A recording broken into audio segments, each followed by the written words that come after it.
আপনাদের সবার উদ্দেশ্যে আবারও একটা ভিডিও নিয়ে চলে আসছি।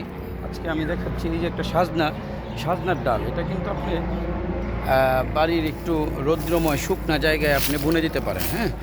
কারণ সাজনা গাছের ডাল, সাজনা কিন্তু আমাদের জন্য খুবই উপকারী একটা হ্যাঁ। এই সবজিটা মানে এই সময়ে যে পারা হয়, সংগ্রহ করা হয়, বাজারে প্রচুর পরিমাণে দাম। সেই সবজিটা যদি আপনার একটা গাছ থাকে, তাহলে কিন্তু আপনার বছরের যে চাহিদাটা সেটা কিন্তু মিটে যায়, ঠিক আছে।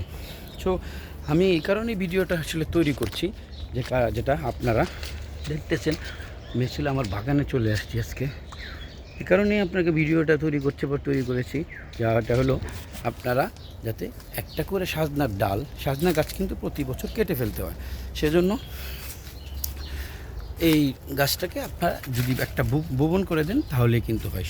সবাই যাদের সাজনা গাছে তাদেরকে বললে হবে, আমাকে একটা ডালা দিয়েন তো ভাই, আমাকে একটা ডালা দিয়েন। তো সেই ডালা দিবে, সেই ডালা দিয়ে আপনি কিন্তু এই গাছটা বপন করে দিতে পারেন। দেখেন আমি বপন করেছি, এই যে গাছ দেখছেন, আমার গাছ কিন্তু হয়ে গেছে, হ্যাঁ।